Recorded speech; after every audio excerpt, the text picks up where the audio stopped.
when people come to you, what are the key things that you do look for and want to talk about? What are the problems they're trying to solve to become that excellent entrepreneur? And maybe on that note, even let's define right off the bat, how would you define an excellent entrepreneur or maybe the best entrepreneur? What does that look like? Who are the best? How is that defined in your mind? To me, there isn't always a single skill set, right? There can be different types of CEOs that can be excellent at building large organizations, right? So you could have a sales focused CEO.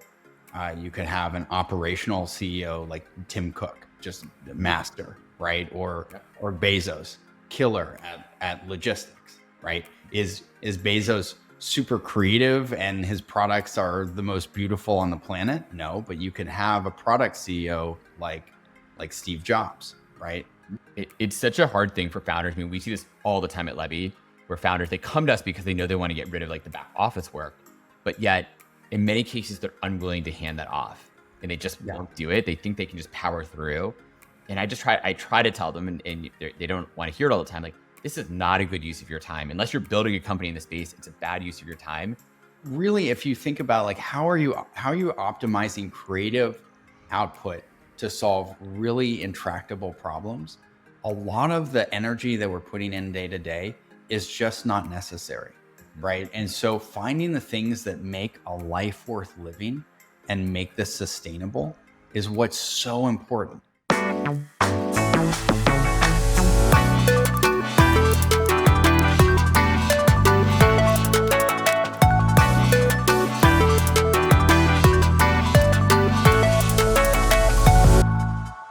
Welcome everyone to the next episode of the Entrepreneurial Excellence Podcast. I am very excited, as with everybody I have, of course, but truly excited to have Ben Tauber here with me today. He is one of the best coaches, executive coaches for the world's best tech founders.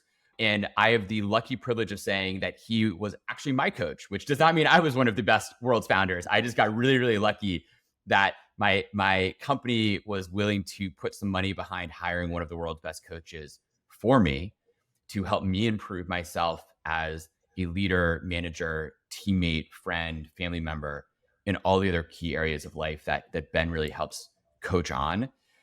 But part of why I wanted to have Ben on the show today is not just because he's a fantastic person and incredibly intelligent, but also he has a fantastic entrepreneurial story of his own.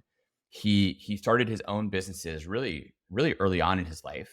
He got acquired by Google. He left Google halfway through his earnout, which to most people listening probably sounds crazy. And then he's done basically completely pivoted his life out of the tech sort of space in some ways. Of course, he's very much stayed in the tech space, and then into building a bunch of other, working in some amazing places, and then building his own coaching practice. And now, of course, doing some super secret, really great things that we're not going to talk about in this call, but anyone would be lucky enough to participate in if they have that opportunity. So Ben, thank you so much for joining me today. I know I'm going to learn a ton. Thank you for being here. Yeah. Well, and thank you, Adam. I'm so honored to have the privilege of having been your coach. You're so smart, both as a leader and a human. And, I always appreciated your willingness to be in the inquiry, right? And question, how could you learn? How could you grow?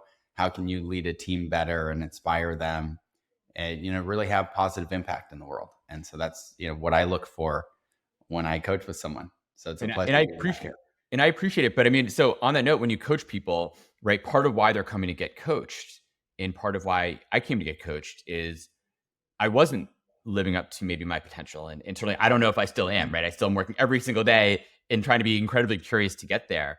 But when you maybe kicking that off, right? When people come to you, what are the key things that you do look for and want to talk about? What are the problems they're trying to solve to become that excellent entrepreneur? And maybe on that note, even let's define right off the bat, how would you define an excellent entrepreneur or maybe the best entrepreneur? What does that look like? Who are the best? How is that defined in your mind? Yeah. Well, that is a great question. And one that, I've been seeking to redefine, right? So my particular view is that we're all here on the planet to give our gifts, right? And the entrepreneurs are the ones willing to and crazy enough to do something as irrational as try to start a company and have massive impact in the world to improve humanity. And by definition, not every entrepreneur is actually trying to improve things. Some are in it, and we've had this huge glut of capital. They're in it simply for the gold rush, and we're at a time that's sort of calling that out. But that what I'm looking for are the people that want to have that huge impact, and then have the drive, and then also have growth mindset. So Yeah, okay, that willingness to be in inquiry of how they are creating their own experience rather than engaging in blame and it's everyone else's fault.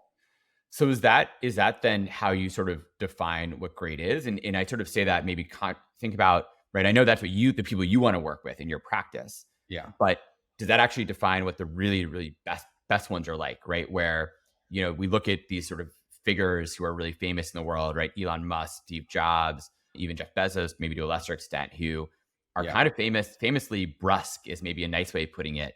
Yeah. And yet they inspire incredible loyalty and they built world-changing companies. And they maybe were in it to change the world. Some of them, I mean, maybe Elon and Jobs were, but like Bezos, I would say he was like, I see a massive gold rush too, and I'm going to go do this. And I think the world is changing. Yeah. And it wasn't wrong, and he did change the world. Like, I don't know. I don't know if I sort of say, I'm not sure if I'm bothered by the fact people get in it for they want to make a ton of money. They only make money if they actually build a product that people buy and value. So maybe that's Mhm. okay. But going back to the main point, how what are those qualities that really you think define the people who really, really build the best successful companies outside of those big examples who it's kind of obvious ones, but are maybe the large majority of people different than Jobs or Musk? This is a deep and long question because to me, there isn't always a single skill set, right? There can be different types of CEOs that can be excellent at building large organizations, right? So you could have a sales focused CEO, you could have an operational CEO like Tim Cook, just a master, right? Yeah. Or Bezos, killer at logistics, right? Is Bezos super creative and his products are the most beautiful on the planet? No, but you could have a product CEO like Steve Jobs, right? Mhm. And so there are different ways to play and win, right? So being able to play to your strengths makes a big difference. And However, there are some other qualities which is a relentless determination and drive, a clear vision that you're super dedicated to, right? Because a lot of times if you're just and having cash as a motivation, particularly early in your life and things like there's nothing wrong with that inherently. But if that's the only motivation and then some other path looks like an easier path to money, you'll tend to keep pivoting, mm, yep, right? Elon is like, we're gonna put a rocket on Mars. And it's just this yeah. this clarity of driving towards that. Along with it, there's a quality of actually being good at strategy and planning, right? There's plan A, plan B, plan C. So different mechanisms that have increasing levels of pain, if you will, but all of them driving towards the same point. And so that's a characteristic that would be shared amongst all of those people as that drive and that vision. So is that drive and vision? And then you actually sort of said the pain being, I'm going to put words in your mouth, but sort of tell me if this is correct. Is it also a willingness to endure a lot of pain because that vision is something that you think is worthwhile? Is So there, resilience is a huge factor, but those things can be developed and increased. But also there's ac- actually thinking through what are from a strategy point, plan A, plan B, plan C, having thought that through instead of just blindly going with something and then it's not working and you keep barreling forward. A lot of people would confuse that, with how, determination. how do you know then as a founder when you should keep barreling through and just, I'm going to be stubborn and have grit Yeah. around, just keep pushing through because it's the hard times, but the good times are coming soon. And I'm Yeah. crazy enough to think that actually can happen. because we all go Yeah. through sort of a valley of despair. Probably everybody at work in general. This is actually something we talk about as my team, go through a valley of despair at work, but you can come out the other side. Or where you're just totally insane and you're not willing to see the actual reality of what's happening in the world. Yeah.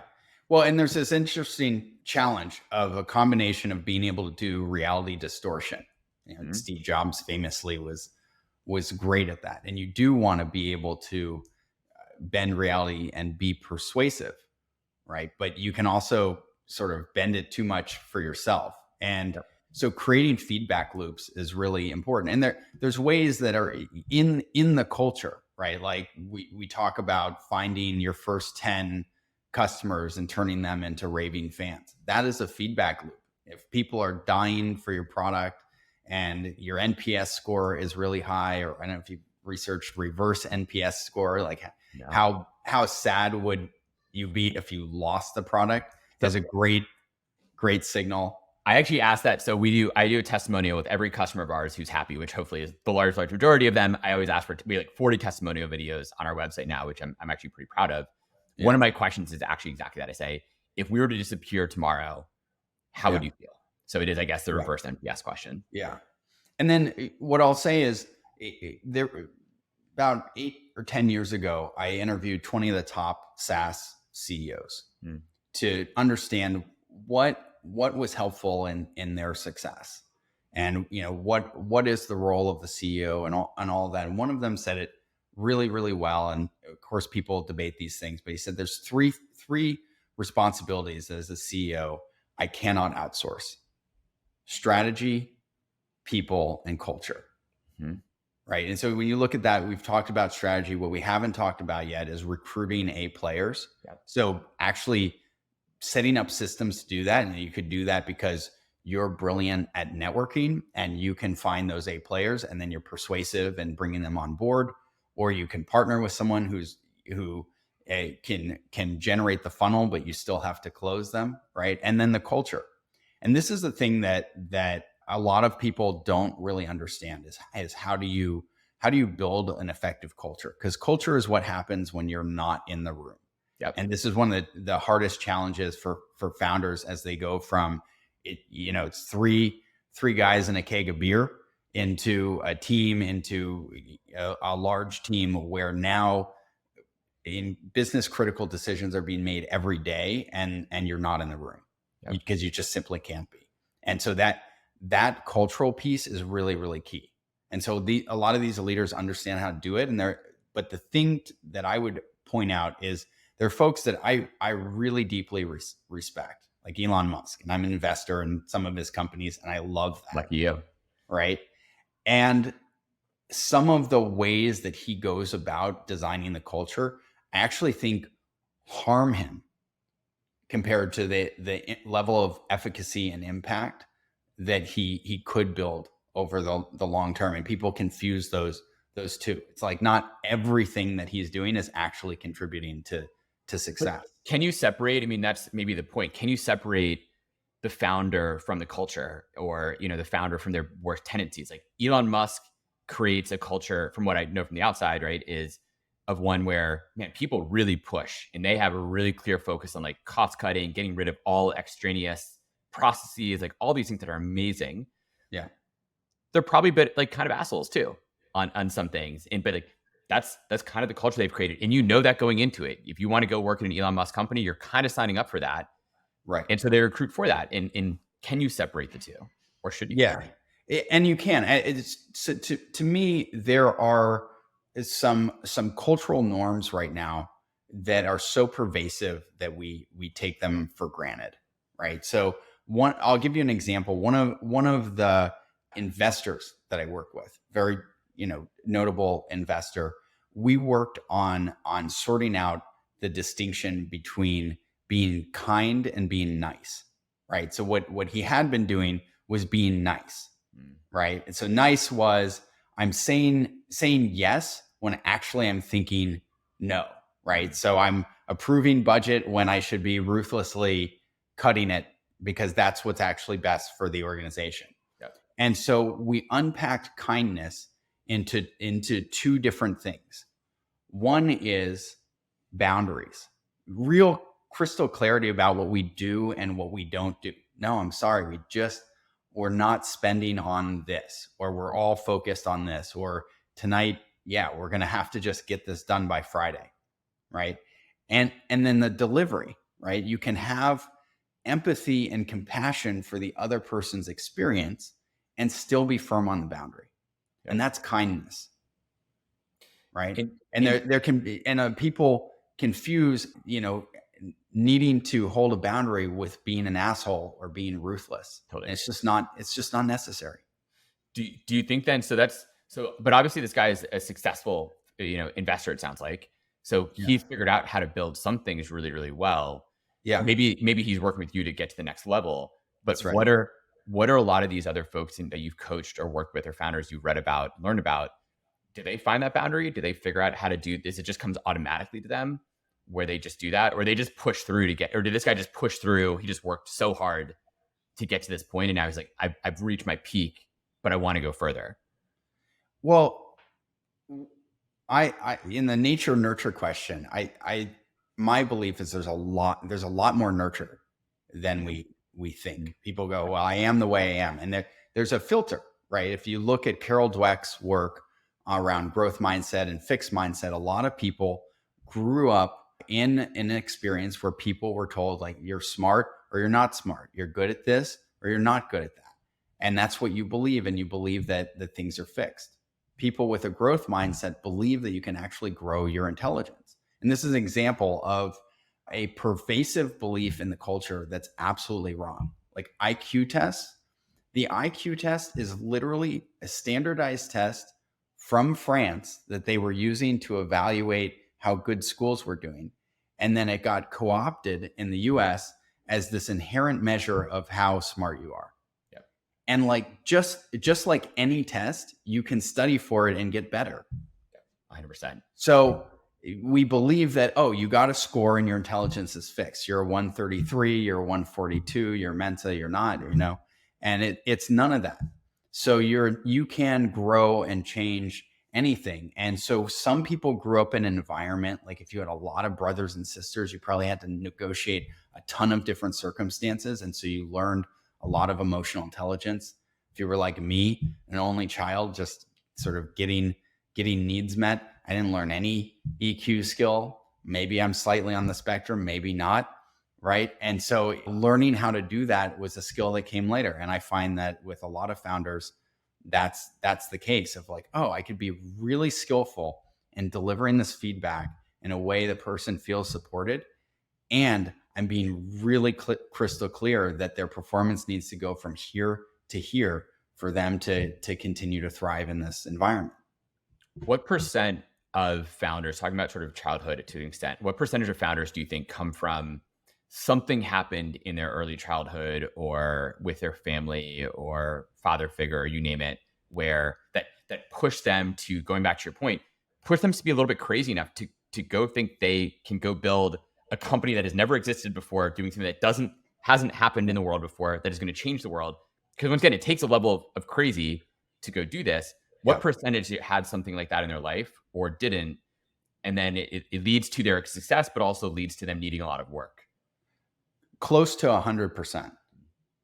Really, really close to 100%. And here's what I'd say. I have a theory. I call it the Deadpool Theory of entrepreneurs, right? And the way...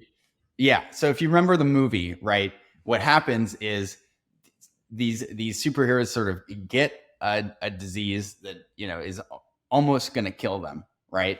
And then they get injected with the stuff, and then they literally have to be taken to the brink of death.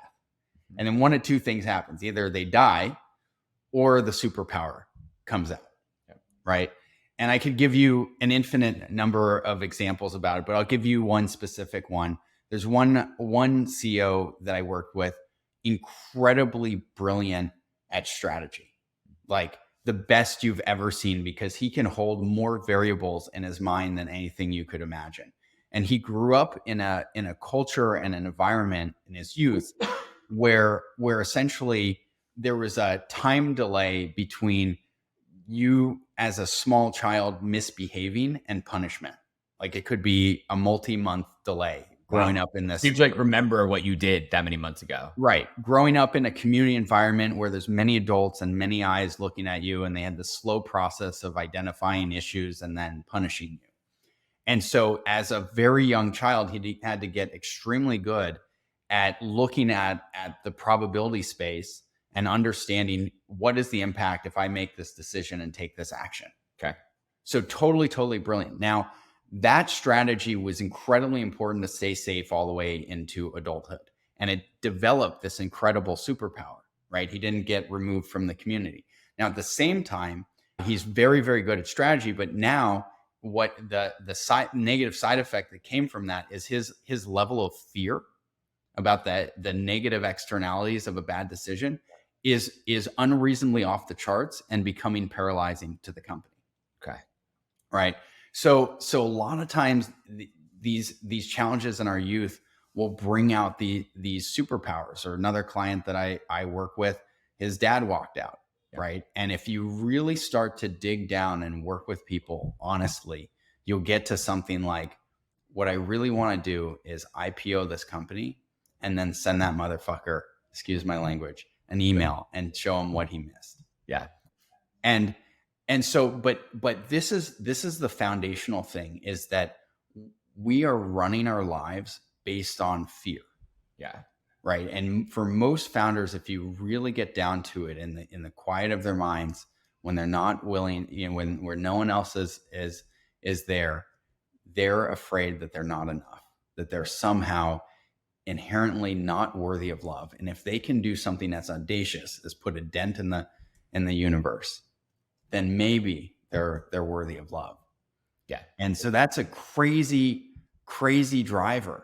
And it's so painful. And I went through that personally myself. And so the result of my work, doing all the work to get down to that and being able to make a shift, is what's powering me to work with other people. But here's the key that I want to get to, is that fear as a driver, which you see in organizations like Elon's. If you don't perform, bad things happen. Mm-hmm. It is a tiny fraction of the energy that you get versus this other sort of crazy woo-woo concept that some people call love.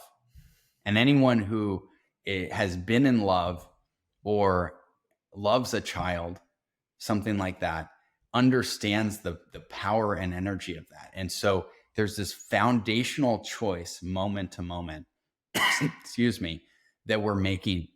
Do we drive from fear? Do we drive from love? And my argument is that love is infinitely more powerful and a hell of a lot more fun. So when you're building your company, because you can't imagine not doing it, you love it every single day, and you inspire people because they love the mission and they love working with you and they want to be at work, and then they would just work the late hours. Yeah. They do what's necessary. And by the way, we can talk about late hours later. That's not, I think most late hours are not necessary, and there's ways of getting more done in far less time, but we can come back to that. But that's the core shift that we can make, and doing that in a very logical way that's research-based and clear. That's what I'm interested in doing, is taking all of my favorite left brain people and bringing them into that, so we can all have huge impact in the world and have a hell of a good time doing it. So, I mean, I love the way that sounds. Speaking of love, the question that I have, pushing that just a little bit, is how many founders are really successful following that path? And your answer might be it's a ton. We just only hear about the ones that are essentially assholes, because it's much more newsworthy to talk about the ones who are kind of really crazy in public about it and create these kind of really insane cultures that most people wouldn't want to work at. But yet the large majority is like the 20 or even 10 or 5% who we all talk about are actually not the norm and are not yes, they are successful, but it's actually there's 80% who are really successful.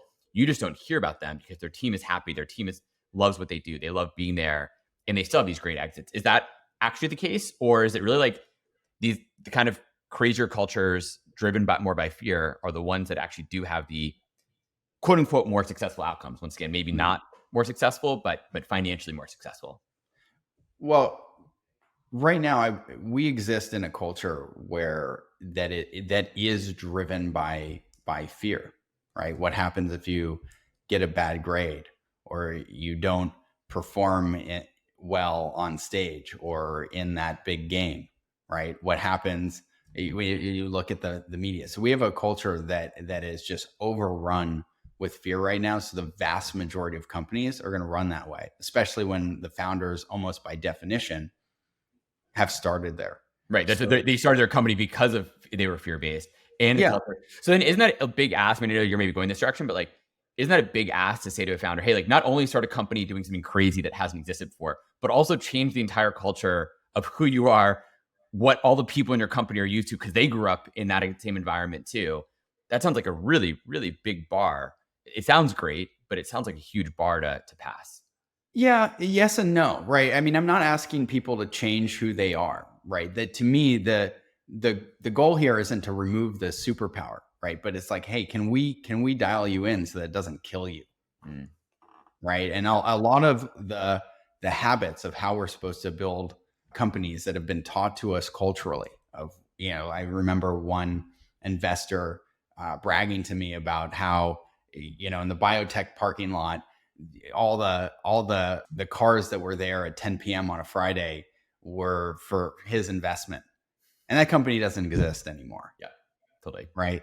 But I'll give you an example. So there's one founder that I worked with, and they were just not on track to raise their next round, and we driving from fear and all of this. And I asked the founder, and this is what I like to do in my coaching. We set very concrete OKRs, because if we're going to talk about something crazy and abstract and lofty, and you're like love or whatever, like how does that relate to, I need to raise my next round? Yeah. Right. And so we set a goal of, nailing the next round, particular valuation, all that sort of stuff. And then we set this very audacious goal, which was, I want to have the same feeling of flow at work that I have when I'm sailing my boat on the bay. And so we worked on developing that. And then 6 months later, it was like, I have that. Like, I absolutely love every day at work, and I love working with my team. And an interesting consequence of this, we were just doing our annual review, because we set these 6-month goals. And a year later, I checked in on that, and he's like, yeah, that's done. That's my everyday experience right now. But it was really interesting, because a year ago, there was a huge breach of trust between the organization and him as a leader. There was a lack of transparency. There was fear driving. People didn't feel psychologically safe, which, by the way, like Google did that analysis, I think a year ago, on startup companies. And one of the number one drivers of performance was psychological safety. Yeah. And we just did a 360 evaluation on him. And the feedback was basically, he is modeling an incredible way to lead, with trust, with transparency, and everyone feels safe to try things and fail and experiment and move fast, because he's modeling that as a leader. Yeah. Right. So this is how these things start to plug together, right? And creating congruence that actually leads to high performance teams. So going back to then your point about the kind of the three big things that entrepreneur told you a long time ago about the three big things for successful SaaS founders. And we talked about strategy a little bit. Talk a little bit more. I'm going to kind of skip to culture, because you're trying to talk about that. Tell me more about the culture side. Like, how do you build? Is it the founder has to change themselves first because culture comes from the top? What are the key criteria that leads to a culture that can move fast, have high trust, become what hope? But once again, like, Elon Musk's companies have some of that too. Amazon does. Apple clearly does. Yeah. They have some level of fear, but they also really push really high performance. Totally. What are the distinctions there? What are the best companies doing when it comes to creating a culture that can succeed if the founder's not there every single moment? A great question. And to me, it's not just limited to culture, right? So it's not just Amazon's culture. And then those might be the three things that CEO can't outsource. So essentially, if you look at Amazon, it's not just culture, right? Yep. There are things, some templates for behavior that can help generate really good cultures. Mhm. Right? Like, for example, the work Conscious Leadership Group does.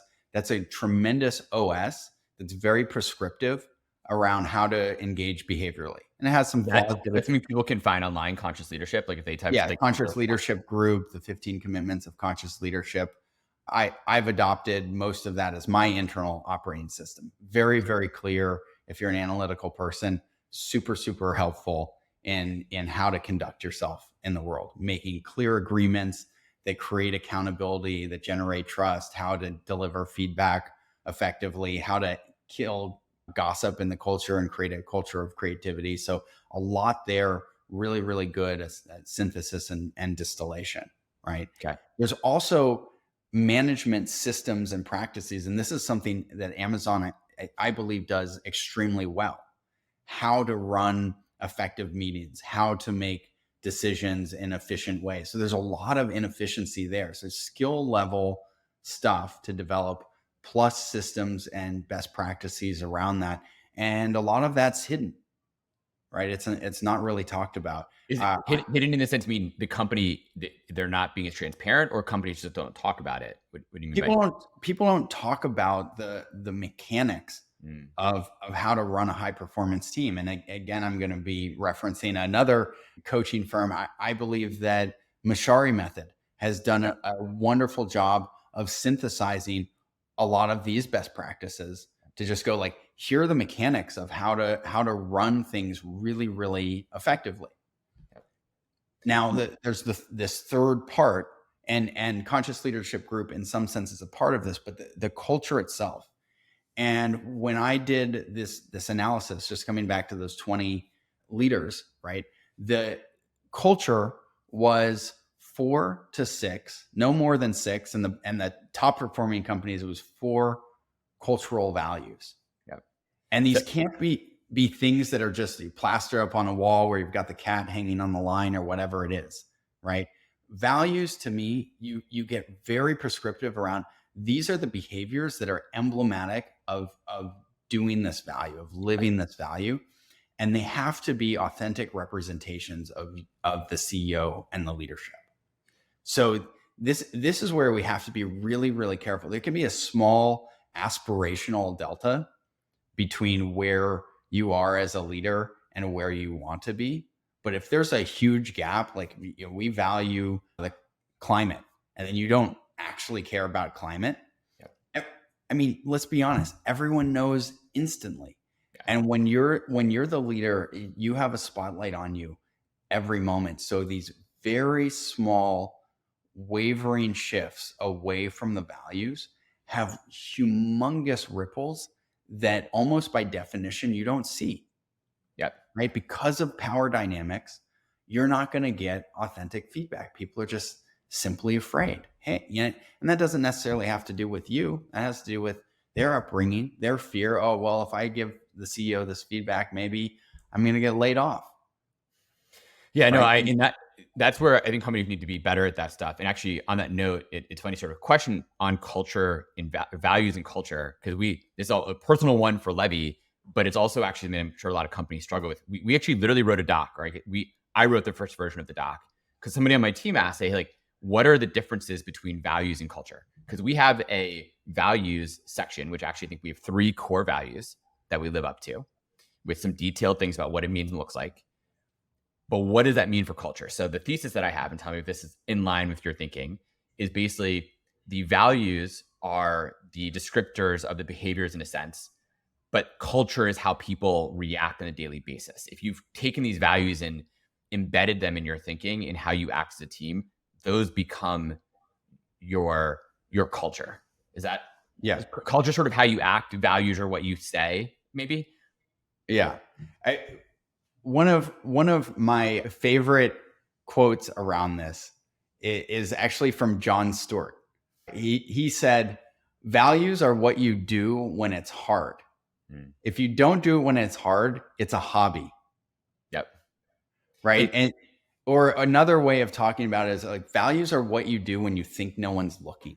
Yeah. Like those are your true values, right? And so it's that comes up in the day to day, How does right? that And interplay so with culture? Like, what does that mean with culture? Are they kind of two sides of the same coin? yeah, they're a description of what the culture is. Now the culture is richer than what the values describe, but the values are the key pillars of the culture. Yep. And I think it's valuable to sort of contextualize it, because a lot of folks are like, why am I even thinking about values? Like I'm struggling to create an MVP. Yep. Right. And what's the right time to formalize these things? And so it's okay if there's, in the early days, some of it's sort of informal, but I would encourage you to put it down, because here's how it breaks down. You start with a vision, right? What is the world that you want to live in, right? 20 years from now or whatever. And then you define a mission. What is the mission of this collection of people, right? And systems and processes that make up, and technology maybe that make up this company. What is the mission that if they deliver on that mission, we take that hill, we sail to Greenland or whatever it is that helps to make that vision possible, right? And then once you're really clear on that, you go, this is the mission. This is the thing that we think we uniquely can do that is going to have extremely high leverage in creating that version of the world that we really want to live in. Mm-hmm. Then what are the values that we need to hold as an organization that are going to best enable us to deliver on that mission? And that does need to be a reflection of the CEO and the founders as a whole. If it's not, then you're just lying to yourself, right? But you have to play to your strengths. So what are the things that you deeply, deeply value that you think are going to be most impactful? And then you center the culture around that. And then the strategy, the set of major maneuvers falls out of that, right? You go, okay, playing to these cultural values, what are the major things that we do that are going to deliver that mission, that are then going to deliver that vision? And so that's how these things actually start to stack and layer on each other. It's not like you're doing strategy to deliver on this vision and we'll figure out the mission later and the values and culture are over here. It's all related. And how do then so I definitely agree it's all related, but how does it come down, like what are sort of the most excellent founders? Are they the ones who can build all of that out, recognize it, which I don't think, by the way, I don't think it's that hard. I think, frankly, I agree with you. It's critical for founders to take the time to write it, even if they're going to edit it and update it on a semi-regular basis. Just taking the time to do it is critical. Yeah. But are the best founders the one who really live it? And what I mean by that is it's also easy as a founder to get a little bit of a God complex, right? Yeah. Where you're sort of like I can break the rules a little bit because I'm the founder. Like I have all the power, et cetera, et cetera. And so like I'm going to slack on this one little thing because like I'm working on 10 other things that are so critical, and I'm just going to skip this step. And I'm guilty of this myself sometimes. I try not to be, but like, man, like I've more things on my plate than anybody. But it's actually true. My team is working so hard as well. So we're the best founders, the one who say, you know what, I'm going to make sure I'm always following these principles, because if I slack in any way, everyone else will notice and they will start slacking too. Yes. Okay. So integrity is. I don't want to hear it, but that's what I thought you'd say. Yes. So integrity is incredibly critical. And so I want to turn this model that you have upside down, right? So a lot of people, when they draw the org tree, right, they put themselves at the top and then the rest of the org below that. But actually, if you look at how a tree grows, it's the reverse, right? You've got a tree trunk, and then you've got these branches, and then smaller branches, and then leaves. And that's actually how the organization works. You are the trunk that is supporting everyone else. So, right. I have another personal question for you. So I keep going. Well, let me just land the metaphor, right? So if you've got a tree, right, and it's there, and there's a big windstorm that comes along, what happens is you get you can have this movement in the branches of the leaves, and it even could be a big movement, and the tree's very stable.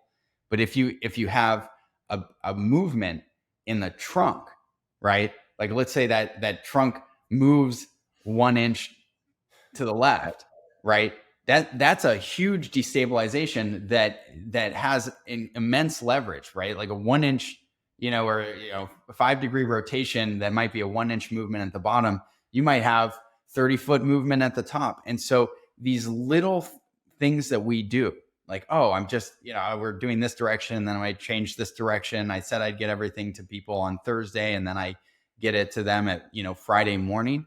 That has huge cascading effects. And that us as founders, we don't have the feedback loops in place to understand the huge impact that has. And the bigger that organization gets, the bigger those leaves and branches sway. I love that actually analogy. It makes it so much sense. Do you find a lot of the companies you work with, or just the most well-run companies, have this sort of upside down org chart and they create one that way? Or do they still do it the traditional way because that's what their head of HR says they have to do and they just say, okay? Yeah, it's interesting. This isn't something I describe this metaphor. I don't know that they actually build it that way. But ultimately, if you live that, that's what is so important. So we did one at Levy because I really didn't want to do a traditional org chart, and I got a lot of pushback from my team, but we don't have one. So I'm proud of that. I'm glad of following your principles there. What we did though instead, and not the reverse one you said, but one that maybe other people will find valuable too, is we have it's a circular one. So yes, I'm at the center of it, and then everything's coming off of that center. But the whole point was that I'm not at the top, I'm not at the bottom. Like, yes, things are flowing through me. And frankly, I hope over time I can make connections that don't even directly touch me, is sort of the goal. And then it's all connected circularly on the outside. And it actually literally says it's continuous feedback on all sides to all teams. Yeah. And that is the idea that I want to, using that org chart as a way to represent our values as a company, to say like, we're all talking together. I don't want to be that single point of breaking or leverage. Like, yes, I'm at the middle. Yes, I have an understanding of what's happening at the company. But so it did it a little bit different too, which I love that. I think was good. Well, I love that it's a reflection of you and how you think about the organization. And I believe that these things are far more important than people realize, right? So that visualization says a lot of it being a circular system, and the way people are interconnected and all working together, and the implications of the flat structure. I love that. So this leads to another question, which is how an entrepreneur shows up on a regular basis. So who you show up as to your team, what you look like, right? What when we talk about even looking, what we look like on this podcast, and what we don't wear, right? Do you find the best entrepreneurs are ones who are cognizant of that on a regular basis, of whoever they want to be, right? Whatever that story is they're telling to themselves or to their team or to their investors, and they, even if they're tired and stressed, they put on that game face when they need to, or do they just say like, look, I had a bad day last night, or I didn't sleep well. Like, I didn't sleep well last night, but you know what? Like, I'm pumped to be here, and hopefully like I'm having a good time with you. But like putting on that game face, do you find founders are really good at that? Is that healthy to do? Yeah. What makes sure? Great question. I first got coached back in, I think 2009 or 2010, right? And coaching back then was a big secret, right? And here I am, running this small startup. I've got my two co-founders and all of this, and really hit a crisis point, which we could talk more about. But the interesting thing is, my coach back then really emphasized that, right? She said, you when you go into work, you put on this mask, right? And you're all business, right? And the emotions happen sort of behind the scene, right? And everyone knows the opposite of person that's flying off the handle and tirades and all of that, and you don't want that, right? But here's the thing: it took me a long time to unwind that. I so deeply disagree with that, right? So people are such good reads, right? Some people manage emotions by shutting down and withdrawing and being stone-faced, right? And that was one of my strategies, right? Is I just emotionally withdraw, I get cold as fuck, and it's all business. And people know that something's wrong. So you're not hiding anything. You're not fooling anyone, right? And so I really stand for you letting go of all the energy of needing to put on a face or trying to keep it together and all of that. That requires so much more effort than actually doing the work to learn how to be with what's going on. So what's really going on in the scenario you described is you've had a bad day. You're feeling sad, you're feeling angry, you're feeling confused, demoralized, whatever, right? And right now you're externally focused on how is what's going on with me going to impact the team? And what the team really needs and what you really need is to be able to be with those emotions effectively and move through them so that you can come back to clarity. So you can come out of the fear state that you're in and back into trust, back into loving what you do and being able to make decisive actions that move forward. Because I can tell you one thing that will ruin a company is making decisions out of fear. Yeah. Right. And so there's this muscle, this capacity, which we call, we wrap as resilience, right? Being able to take a punch in the face, right? But actually what that is learning how to rapidly metabolize negative emotions. And most of what we spend our energy on is second order emotions, the fear of actually feeling the real emotion. Now, if I teach you 1 or 2 or 3 techniques that get you comfortable within the first month or the first few weeks in dealing with the most intense levels of fear you could imagine, you can sit there and most emotions you can move through in about 90 seconds, right? If you regenerate thoughts, you can turn it into a lifetime if you want, right? But you can deal with the difficult emotion very, very quickly if it's unelaborated by thought. And so we can get you there. And so then you move through the fear, you move through the despair related to the existential threat of your company failing, which is what's always happening by definition in startup when you're burning more cash than is coming in the door. Yep. And then you're able to think clearly on the other side of that. And so that's the process that we actually get engaged in that starts to build resilience that leads to you not having to put on a mask when, or a game face or any of that bullshit. Is there a North Star you find a lot of founders focus on when they're feeling that way? In other words, it's like, hey, look, my North Star might be, yep, it sucked yesterday, but I'm so passionate about the future and I still so believe that that's going to happen. I'm going to get back up. I got punched in the face. I'm getting back up and going at it because this reality is one I know should exist in the world. And you just, it is resilience in that way. Right. And it's interesting because what I hear there is it's love, right? Yeah. And I know this is my theme today, not always my theme when I'm coaching founders, right? But right now that seems to be coming up. But actually I look at it this way. I always say there's sort of 3 levels of gameplay, right? So when you get hit with some, negative situation or experience, really what's happening is that's generating this collection of emotions, and you can play at 3 levels. Level 1 are triage techniques. So what you're describing is a great example of a level 1 triage technique. I have this bad thought, like, oh my God, I had this terrible investor call. This might kill the company, right? And I don't know how to go forward. And then you reverse it by having this other thought, like, this needs to exist, right? This is worth it. I love this idea, right? And that generates positive emotion that allows you to go forward. You can also do breathing techniques. You could do an expanding awareness technique that I know I've led you through. You could do reversal work, CBT work. There's a vast domain of stuff. And essentially, like the work that we do is rapidly iterate through techniques until you find the 1 or 2 or 3 that really work for you. By the way, exercise. Really, if you need an immediate emotional state change, sprint as hard as you can until you're literally exhausted. I guarantee on the other side of that, you're going to feel differently, right? You just go out and sprint for 60 seconds and have an immediate change, or take a cold shower. So level 1 techniques. Level 2 techniques are, there's a set of beliefs that are in your mind that when inputs come in, it generates meaning. Yep.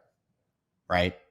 And so most is that a visceral, like generate meaning viscerally reaction, just like input comes in. So it will generate thoughts and emotions. Always. Yep. Right.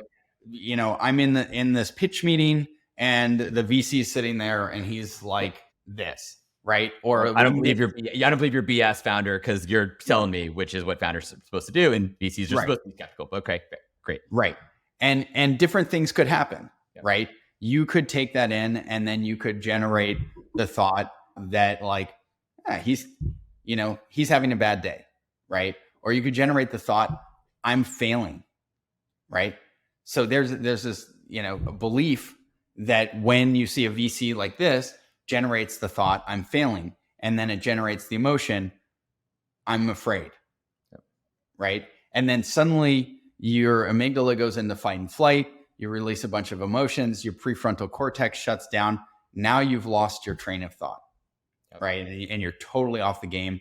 And then what started out as just a simple thought turned into this cascading chain of experiences that led to you totally blowing that call. Now, if we worked with that underlying belief and shifted it, right, where it's like, oh, he's got his arms crossed, and instead you have the thought, oh, he doesn't understand, right? And then your next thought is, what can I do to help him understand? Yeah. Right? Totally different thoughts. You're experiencing curiosity.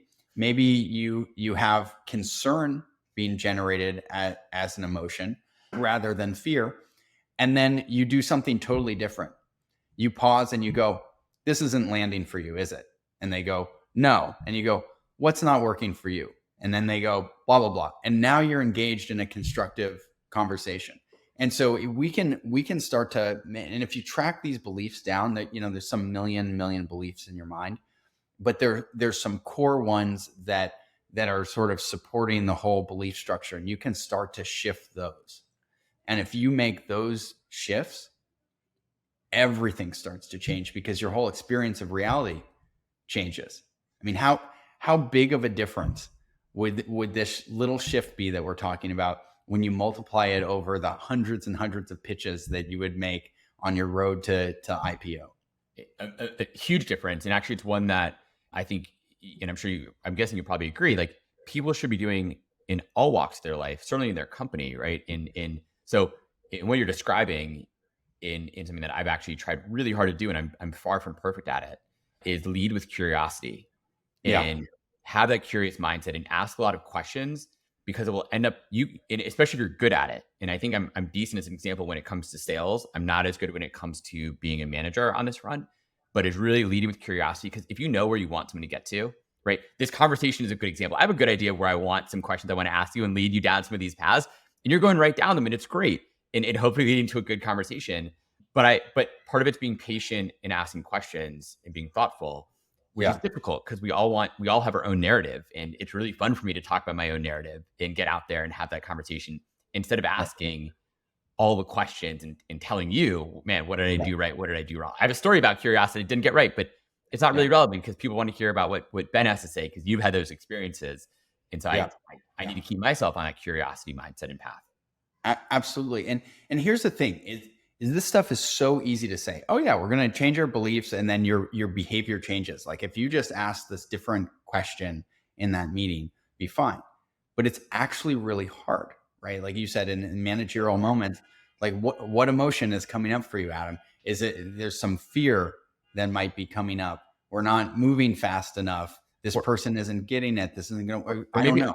Maybe I don't want to know the answer. Like actually part of it sometimes is I don't want to hear the answer to my question. So I will just talk over it and give the explanation, because I actually don't want to hear what they have to say. And that's fear-based. Right. And so this is a thing is when I work there's a great model that's really, really helpful that I use almost every single moment, which is this levels of change model. And I like to be extremely efficient as a coach. And so there are different levels of change that require different degrees of effort, right? So just to lay them out very quickly, there is environmental change, right? Okay. I don't like this partner, I get that partner. I don't like this employee, I get that employee, right? That's the base level. And these things stack. The next level is behavioral change, right? And this is what we're talking about. You're like, oh, I'm really curious with customers, and then I'm not so curious with my managers. Now, if you can just take a behavior that you already do and put it into a new location, do it, right? But if you're not able to do it, then you have to go up a level. Now, sometimes it's a capacity gap, right? So a lot of times working with founders, we're working on sort of those first three levels. And that's what most coaching is those first three levels. Who are the right hires, all this sort of stuff, getting a behavior that you do over here into something that you do over here, or like skills training, right? Maybe you don't know how to be an effective manager and run an effective one-on-one, and we do that. Or maybe you don't do a great job giving a pitch and presentation and being persuasive, and we develop new skills and abilities at the capacity level, right? And once you do that, then it has these trickle down effects. You do it at the right time, you do it with the right people. Now, if none of that works with someone, then I know that there's a belief in the way. At the point where you, Adam, know exactly the right thing to do as a manager, and then you're not doing it, there's a limiting belief in the way. Because some part of you believes that, like you were saying, talking over the other person, not hearing the answer, is actually preferable to asking the question. And so we have to go in and do that investigation and actually start to shift that belief. And the first step is becoming aware of what that belief is. Yeah. But then that actual change work is what's really important, because what happens with a lot of founders is they know the right thing to do, and then they just don't do it. And then what happens is then the negative self-talk comes in and goes, I'm such a piece of shit. I can't do this. I'm not good enough. Maybe I'm not good enough to be a founder, blah, blah, blah, blah. And actually, there's no blame here, right? Like those beliefs got written in when you were a small child trying to figure out how to navigate the world and how to stay safe.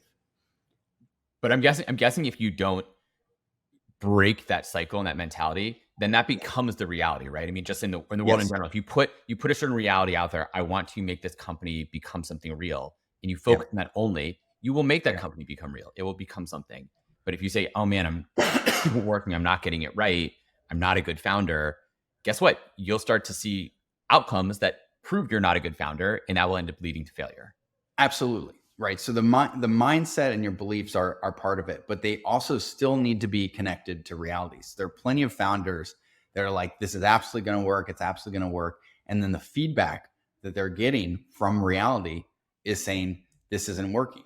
Right. And that's how you have these like monumental crashes and write downs, because people disconnect, and it becomes more important for them to continue to believe the false reality than to become in rapport with the truth of what's going on, and then confront the limiting beliefs that are driving them, right? And so that's, to me, like the big thing to debunk is that these limiting beliefs are who you are.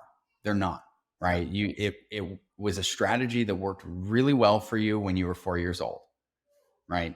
And maybe now that you're 25 or 35 or 45 or 55, that strategy is not serving you, but it's not who you are, and you can change it. And there are some wonderful tried and true ways of doing it where you can do it slowly, right? Cognitive behavioral therapy has a lot of great data about how well that works. It takes a long time, and it's not bad, right?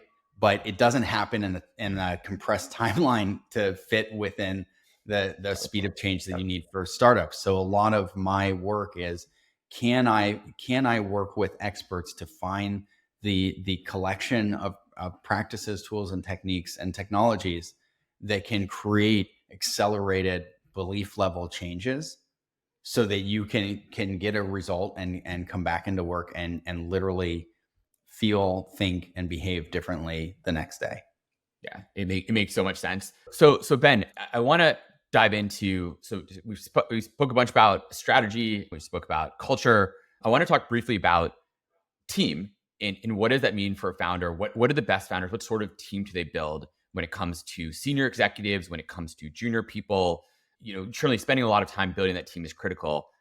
Who are you building? Do you need a team of all A+ players who are fighting each other to grow really fast? Or do you need a team of A, B, C's? Does that pull you down? What do these best teams look like, and who should the founder be recruiting to join them on this really tough journey? I think it's a great question, and it's a really hard one to answer, right? Because some people have had the privilege of really nailing a business model early on. Google's a great example of that, where it's like, I mean, it was just a money machine, right? And so you could pull in A players, right? And I remember, I had been at Adobe, right? And uh, great company right out of college. I was there, and I remember looking around and learning this concept of A, B, C players. And I go, okay, so what I see is, there's a few A players on the team. They're true rock stars. There's some B players, and then some B minus players, and they're pretty much on their way out, right? It's A and B. Yep. And I thought, wow, this is amazing. And then I did my startup, and we were acquired by Google, and I got to Google, and I was, at least when I was there, to me, it was a collection of the smartest people I'd ever met by leaps and bounds. I mean, I remember my VP just being floored by how articulate he was. And I go, oh, now I've got, there's A minus players, A's, A plus, and then there's some other thing that whatever that is, A plus plus, where you're like, how are you existing? You're an alien. Yeah. And so you can build those teams, and I think you can do extraordinary things, but also it's not enough. Like I remember by the time I was at Google, we had this huge organization, and I was just floored by how you could have that many A players and accomplish so little. Yeah, I've heard that about Google a lot. Yeah. And there was a time when that wasn't true. Yeah. Right. I mean, they do still accomplish a lot, and they probably used to accomplish much more with much less resources. And so there, there is a real cost that you can't avoid when you start to grow a team, where you go, yeah, I'm going to spend one day, 20% of my time at least just doing management. Yep. Right. Which is not actually doing the work, which is not true when you're, a small team of 5 or 8 or something like that. Pretty much you could be working continuously. So there is a cost to do a set of these things in order to scale, but it's limited. At the same time, there's plenty of teams that did have to deal with hiring some B players. I would definitely get rid of the C players. Mm-hmm. Right? It's just not worth it. But having some Bs or B pluses, sometimes you do actually have to make small compromises to move forward. But I would minimize those and move them out as quickly as possible. So get them on a trajectory to become A's, and then navigate them out. And maybe that's not a popular choice. It's easier to say A players only, but I don't know that that's always. Well, part of my question for you is like defining maybe A and B players. So what I mean by that is, like, I can imagine an organization can be great. Like, you might have people, the way I might define it, at least maybe to contrast what you're saying to some extent, is like, I might want a company with a bunch of B players. And by B, I mean people who maybe their ceiling isn't as high. Maybe they're not going to push the boundaries of what we're all doing. But man, they are great work. They're great teammates. They're great workers. They're really diligent at their job. In every way, they're wonderful, except maybe they're not going to push the boundaries of what we're doing. Maybe in some organizations that might be defined as B, but I could also argue they're kind of, you want, I think I would imagine you want people like that in your organization who are just really good, really great teammates, because you don't need everyone who's going to push the boundaries every single day. Because I can imagine also lead to chaos when everyone's like, I'm the most amazing person and I'm pushing the boundaries in every way. And they start, and maybe that creates politics in some ways too. So how do you define maybe A and B players? Well, what I'm hearing from you, there's also some presumptions about the personality characteristics of what defines an A player. That's right? Sort of my question. I think I imagine people's worldview an A player is like someone who's rock star smart, willing to work nonstop, all those sorts, take on any task, those sorts of things is what an A player startup might be defined as. But is that the right definition? Yeah. I mean, the way I look at it, there's two things that I would separate out. Like, one is capability wise, to me, an A player, and this might be extreme, but they're in the 1%, right? They are the 1% best at that role, right? That there's almost no one that can do it better than them, and they're able to truly do exceptional work, right? Now, there's some other popular concepts like the no asshole rule that I think is really valuable. So if you have someone that's totally extraordinary, but they're toxic to the culture because they think that they're a special flower and they deserve special treatment and they don't have to support other people, or that other people are too dumb, right? Oh, they don't get me. that is so bad for a culture. They need to be out. That's a discount off of that A rating, right? And I agree with you. B players are extremely solid. They're high performers, right? It's not mediocre performance. It's high performance, right? And they flesh out a team. So it's really hard to have only A players, but usually there's an element of ambition that exists, and I think that you're sort of speaking to. And so it might be like, well, how do you have someone that's extremely ambitious and does an amazing job in their mid-tier HR management role? Yeah.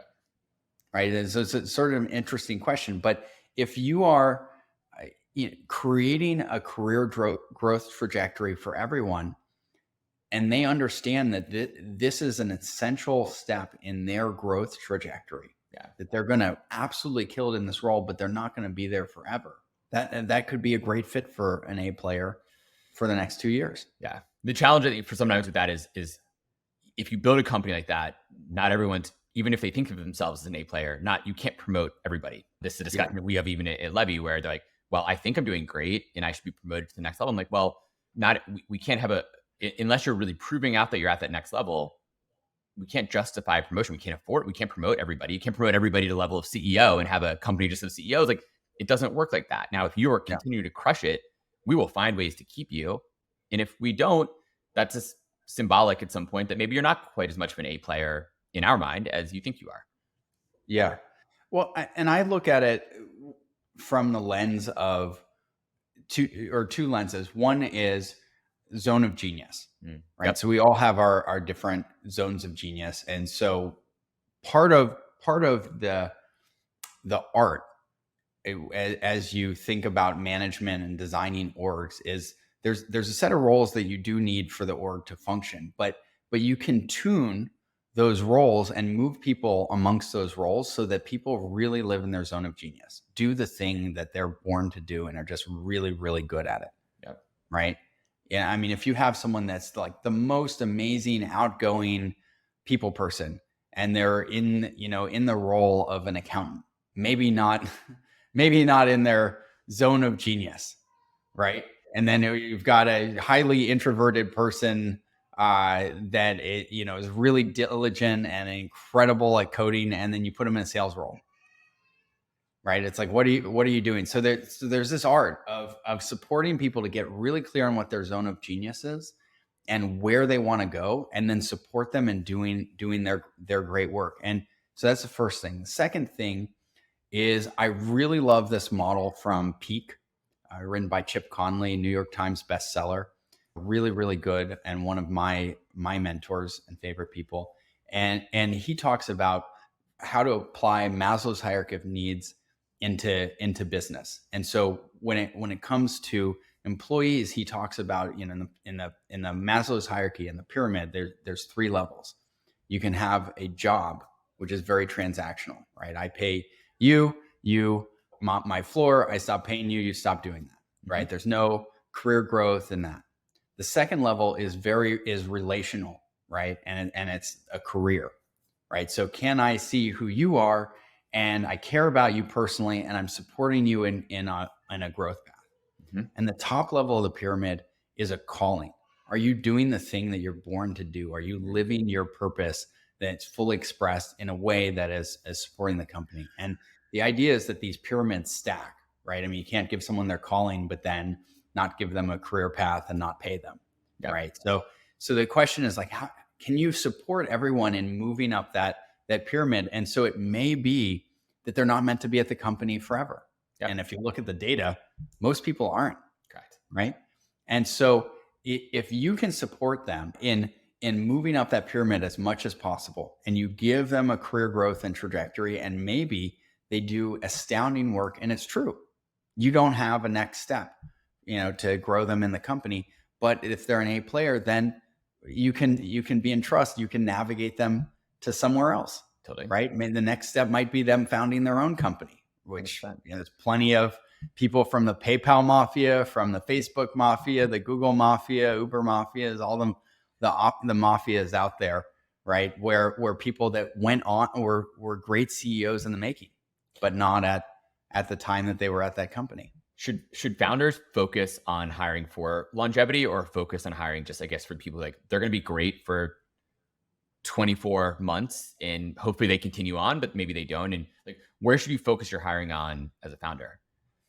I think that's a great question, and it's more role dependent, right? Do you need stability in that role versus not? Yeah. Right. I think for certain roles, also, it's challenging. I mean, this example, Google, everyone talks or may talk negatively about Google's culture, but like they do an amazing job of retaining people, for 10 years or more sometimes.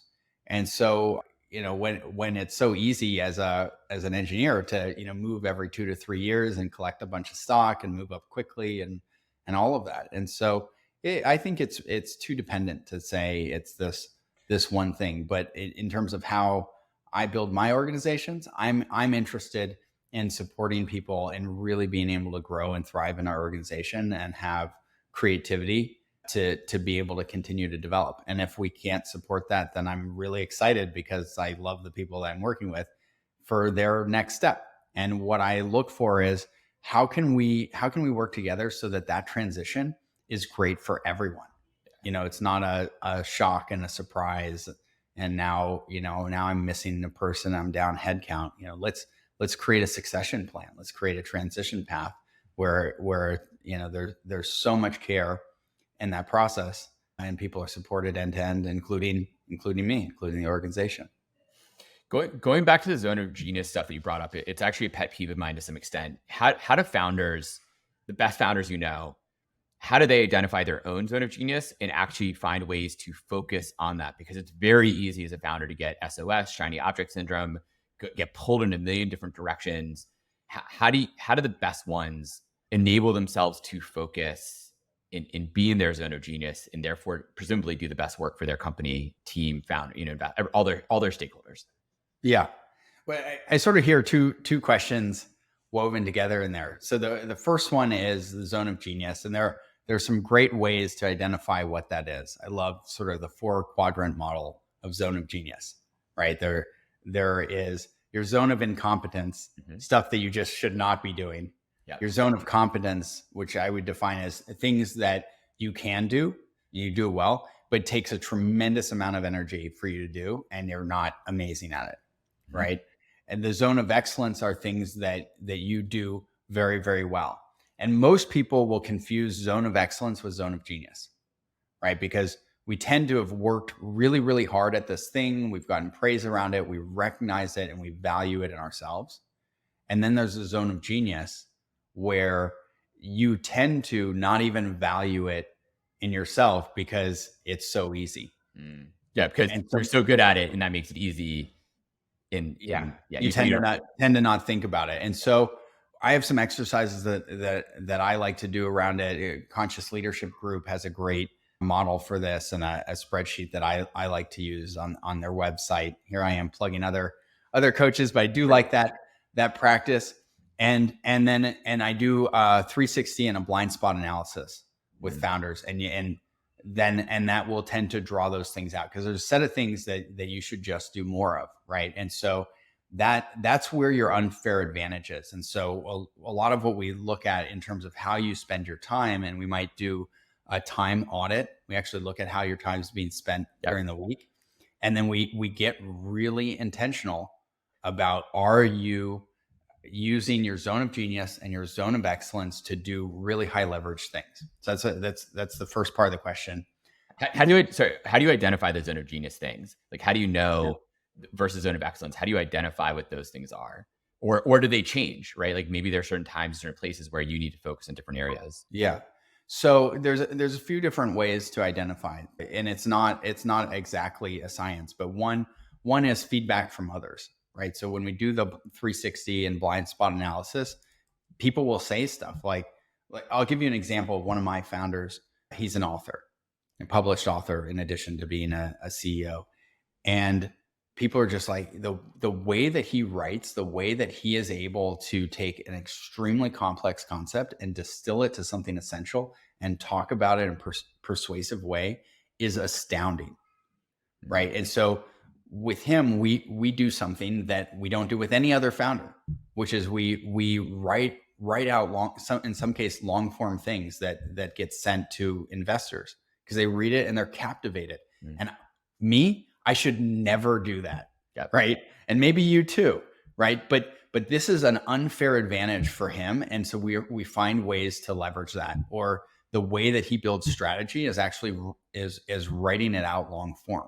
Yep. And that just plays to his strength because doing it in slides just feels too difficult for him. And so that sort of thing is a way to play to that zone of genius. And he sort of knew it, but also didn't really appreciate it. So the 360 really helped. The second one is when I work with founders, a lot of times what we do is we go back to experiences from your childhood, a time when you felt more free to play, right? And we looked at things that you did a really good job at and you really enjoyed doing. And what I do is I'm looking at their nonverbals and calibrating, and there will be these things that they light up about.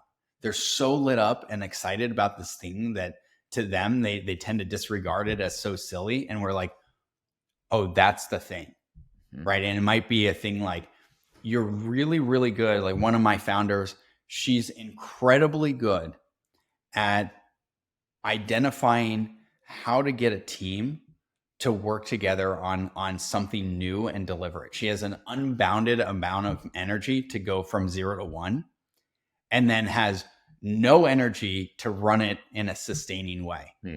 Right. And so when she's doing sales, what we realize is like she can get the sale going, but she can't drive it through to the end. The energy required is moving her from zone of genius into zone of competence. It's an incredible energy drain. And so we designed the first sales hire as this really deep partnership and got very, very crisp on the agreements so that she takes it 0 to 1, understands the customer's needs, comes up with a solution. And this other person we hired specifically because they're extremely good at taking it all the way to the finish line and finishing. And but what we had to work through is all the shame that she couldn't do that or didn't do a very good job. And now them as a team are crushing it. Does that also actually then lead, going back to the hiring part, where actually hiring A players, it's not just about the individual person you're hiring, it's also about how well they fit within the organization and the needs of the organization or CEO will make them more of an A player. Yeah, absolutely. I mean, getting people into their zone of genius contributes dramatically to them being an A player. The culture itself that motivates, inspires people, a vision that they can connect to, a CEO that they trust and where they feel has their back, helps to bring that out. So there's a lot of confirmation bias, right? Particularly with founders that have a fixed mindset where they're engaging in blame. They're able to see all the problems that are out there without taking a look at themselves. But I also want to come back to the CEO role. There's so much out there. There's so many blog posts about what Zuckerberg did or what Steve Jobs did. And we're trying so hard to be the best CEO and trying to be one of those people. We disconnect with what we're really good at. And so I cannot tell you how much work I do to deprogram all of those beliefs so that the founder finally feels comfortable to just do the things that they're really, really good at. Like I one founder, 25% of people are night owls. They just built to run late at night. And so we had to go through all this shame and all these stories, what the impact of the team. Meetings start at 11 a.m. now for her, right? They start at 11 a.m. She works from 11 to 5, right? And then she's off for 3 hours, dinner, meeting, workout, the whole thing, right? And then she comes back, she works till midnight. And that's she loves that, right? Yeah. And then she winds down for 2 hours, goes to bed at 2 a.m. And it just works for her. Yeah. Right. And the team understands it, and everyone in the organization is encouraged to work the hours that work for them while also being available, the minimum amount of time necessary to take business meetings. And so you work through that. Right. Or everyone says that you're supposed to be the first salesperson as the CEO, right? Work with a founder, a dear friend who's just a product guy. Mhm. And, it's like once he made the decision to hire other salespeople and get that off his plate, so much energy freed up. It's such a hard thing for founders. I mean, we see this all the time at Levy, where founders, they come to us because they know they want to get rid of like the back office work, but yet in many cases they're unwilling to hand that off, and they just Yeah. won't do it. They think they can just power through. And I try to tell them, and they don't want to hear it all the time. Like, this is not a good use of your time. Unless you're building a company in the space, it's a bad use of your time.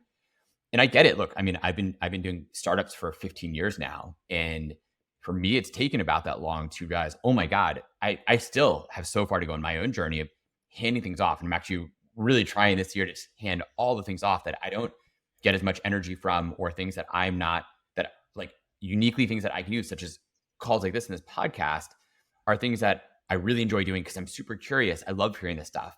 It's hopefully great for Levy. It's great for the world and community that we're a part of. That is something I uniquely can do, and no one else on my team can. And Yeah. but it's really hard to get there and hand things off and get yourself out of the process. And like, I know like Slack's over here. I'm like, oh my God, I know there's a million things over here that are happening in Slack. But I've also started just like ignoring my email largely as an example, and just saying, you know what? I have an EA who helps me go through it, highlights the key things. I'm going to miss a lot of things in there too. And it turns out a lot of that's okay. And a week Yeah. later, it doesn't matter what I missed in there. It's passed, and it wasn't all that critical. But anyways, I digress a little bit, but I totally agree with sort of people doing that. I just wish more and more people got religion around like how to use your time the right way and being Yeah. really focused. And I don't know if you have more you want to add there, but another question I have on top of that, which is like, Yeah. what Well, do you there's find? one thing that I would add there, and then we can jump into that question. You as a founder are being paid to solve incredibly hard problems. Mhm. And so what I like to talk about is if I was paying you to stack bricks, right? Working more hours and working longer hours, you're going to stack more bricks, Mhm. right?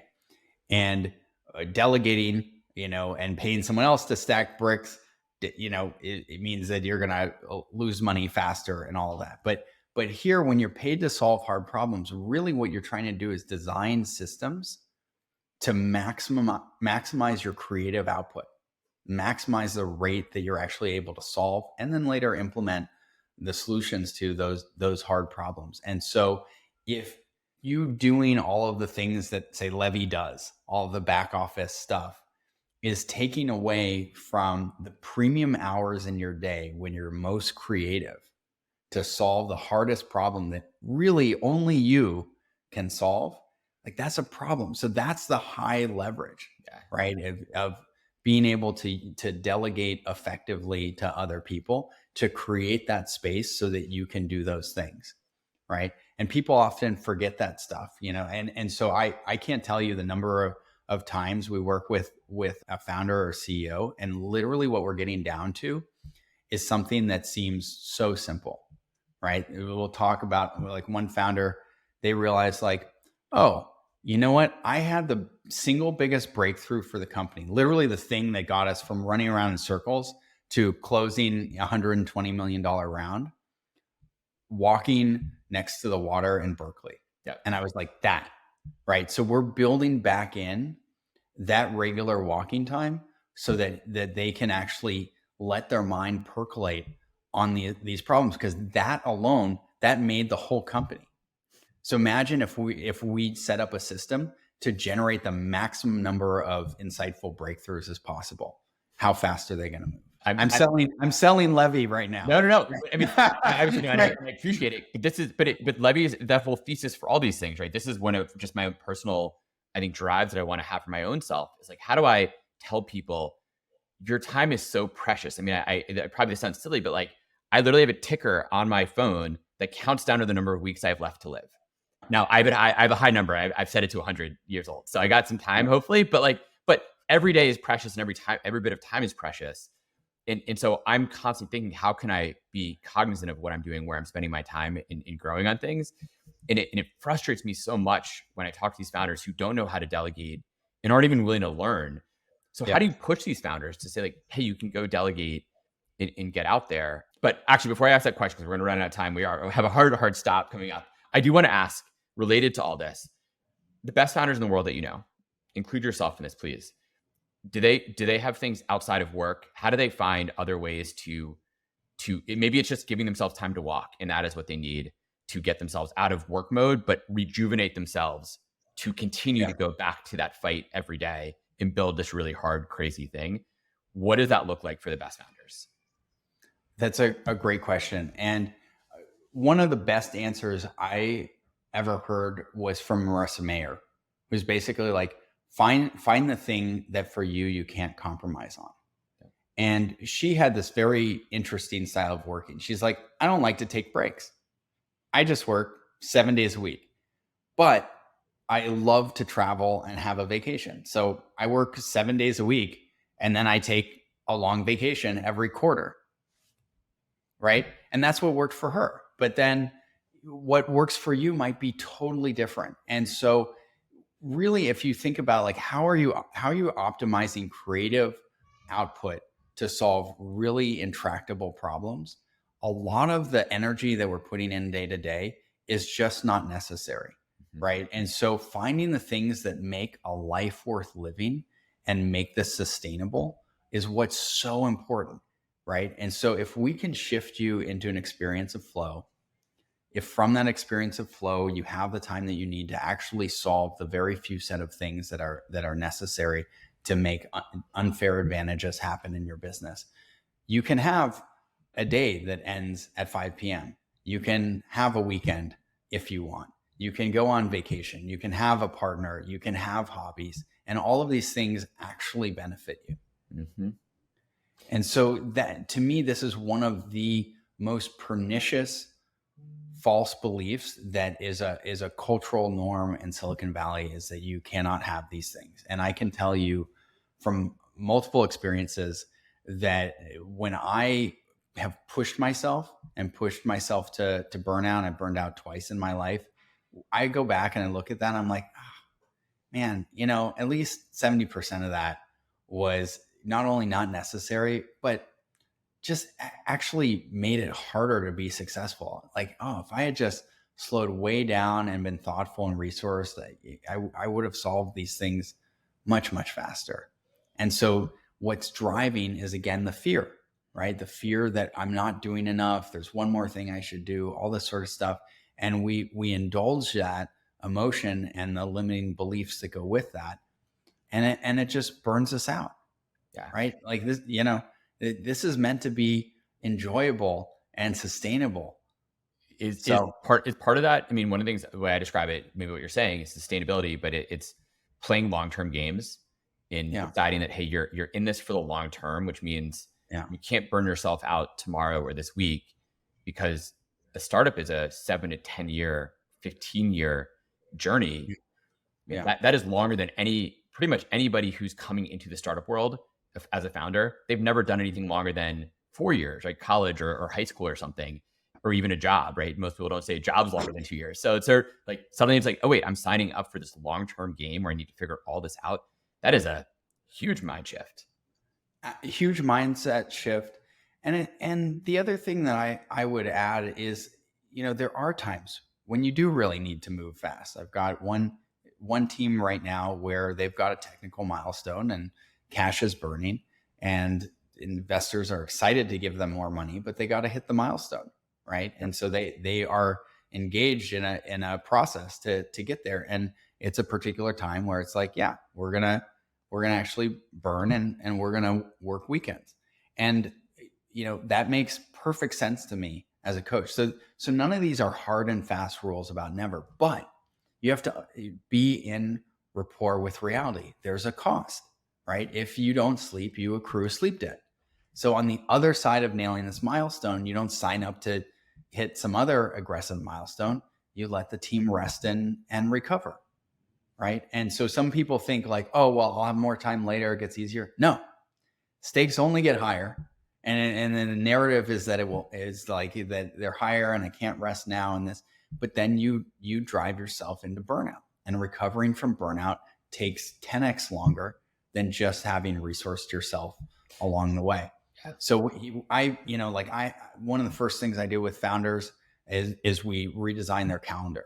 We build in vacations. You put a vacation right after board meetings. That's a great place to put vacations, sort of like Big milestone, got it done. You can get out. Yeah, you got it done. They got you feedback. That's a perfect time for you to go get offline and resource yourself, and then come back and jump into going. So there's a cadence and a rhythm around these things. But we figure out, you coming back to Mercer Mayer, what is the most important thing for you, right? It's not the thing for Ben, right? It's not, do you need a 3-day weekend once in a while? Do you just need to go rock out at a concert, or, get lost in the desert at Burning Man for a week? Like, whatever it is for you, that's what matters. And so, Ben, on that note, to some extent, I've my last question that I like to ask everybody, and you're probably not going to like to answer it fully, but if there's one piece of advice, if you could boil it all down to one thing, of the most important piece of advice that you would give to a founder who's listening to this, say, hey, this is the one thing to keep in mind of all the things we talked about, or other things we didn't even get to. What is that one piece of advice that people should just take home with themselves and like repeat on a daily basis to try to help them become that excellent entrepreneur?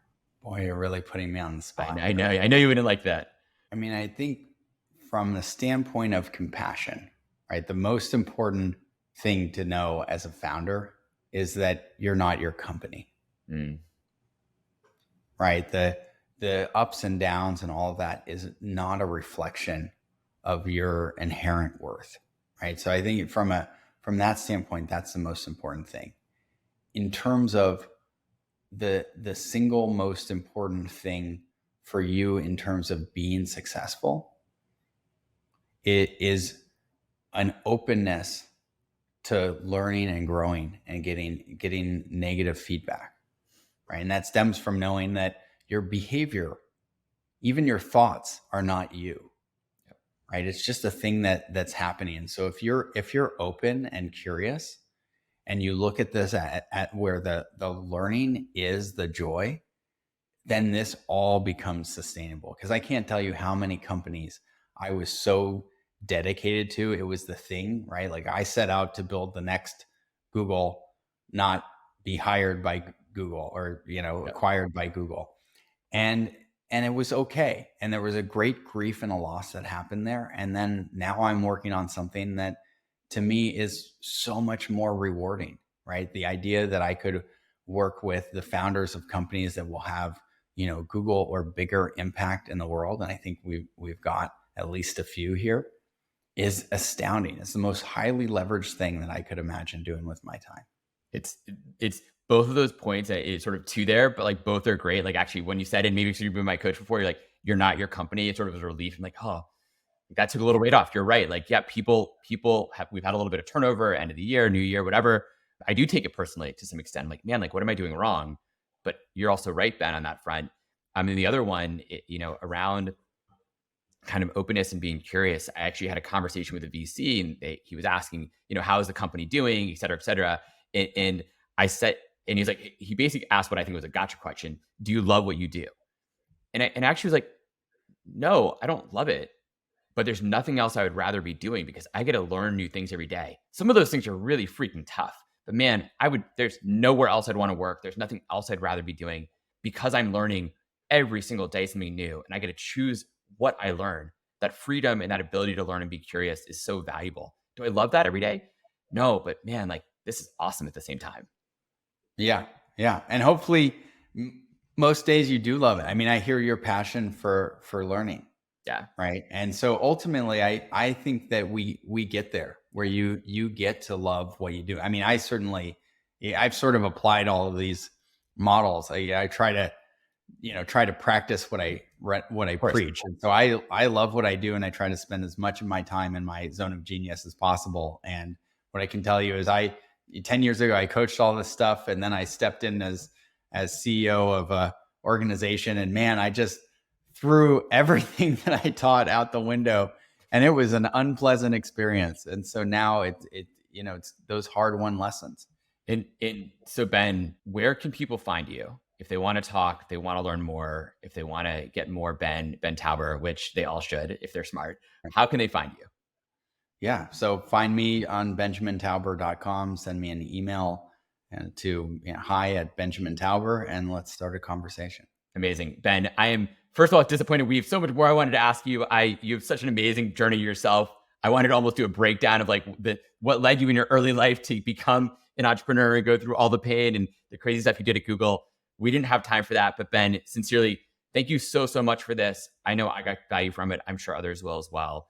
I really appreciate you, your time, and us, our ability to spend this together. So thank you.